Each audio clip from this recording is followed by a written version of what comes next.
سورہ اخلاص میں کل 47 حروف یا لیٹرز ہیں. چونکہ 47 ایک طاق یعنی اوڈ عدد ہے، اس لیے اس کا بالکل ایک درمیانی نقطہ سینٹر بنتا ہے.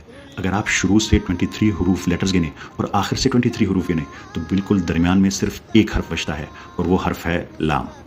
اور یہ درمیانی حرف کہاں آتا ہے؟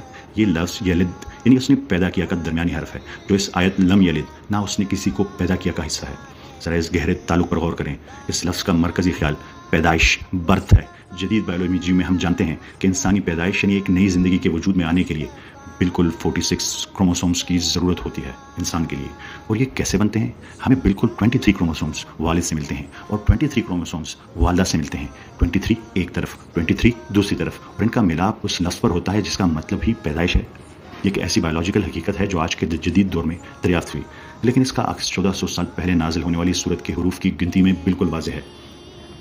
یہ توازن صرف حروف تک محدود نہیں ہے، لیٹرز تک محدود نہیں ہے. آئیے مکمل الفاظ کو دیکھتے ہیں. اگر ہم اس درمیانی حرف لام کو اپنا ترازو کا مرکز مان لیں تو پوری صورت ایک مکمل توازن میں آ جاتی ہے. اس درمیانی حرف کے دائیں جانب کتنے مکمل الفاظ ہیں؟ بالکل 7 الفاظ. اور بائیں جانب کتنے مکمل الفاظ ہیں؟ بالکل 7 الفاظ. اب ذرا اور گہرائی میں چلتے ہیں اور حرکات یعنی زبر زیر پیش کو دیکھتے ہیں جن سے یہ الفاظ پڑھے جاتے ہیں. درمیانی لام کے دائیں جانب بالکل 16 حروف ایسے ہیں جن پر حرکات کوئی نہ کوئی حرکات موجود ہے، یعنی زبر زیر پیش. اور بائیں جانب بھی بالکل 16 حروف ایسے ہیں جن پر حرکات موجود ہیں. آپ سوچ سکتے ہیں کہ شاید یہ کوئی اتفاق ہو، لیکن آئیے ان 16 حرکات کو الگ الگ گنتے ہیں. یہ توازن کسی سرجری کی طرح بالکل درست ہے، بالکل پریسائز ہے. پہلے زبر گنتے ہیں. دائیں جانب بالکل 10 زبر ہیں اور بائیں جانب بھی بالکل 10 زبر. اب پیش گنتے ہیں. دائیں جانب بالکل 6 پیش ہیں اور بائیں جانب بھی بالکل 6 پیش ہیں. لیکن زیر کا کیا؟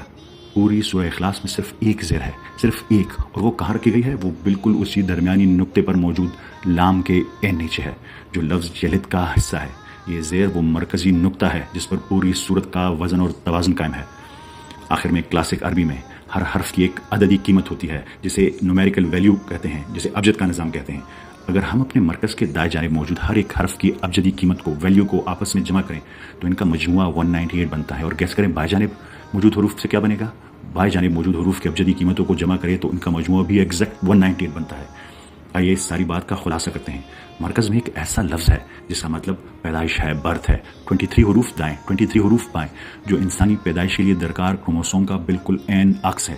7 الفاظ دائیں، 7 الفاظ بائیں. دائیں طرف 10 زبر اور 6 پیش، بائیں طرف بھی بالکل 10 زبر اور 6 پیش. حروف ابجد کی قیمتیں دونوں طرف بالکل 198 پر متوازن بیلنسڈ. اور صرف ایک زیر جو اس پورے چیپٹر کے بالکل ریاضیاتی مرکز ایگزیکٹ میتھمیٹیکل سینٹر پر موجود ہے.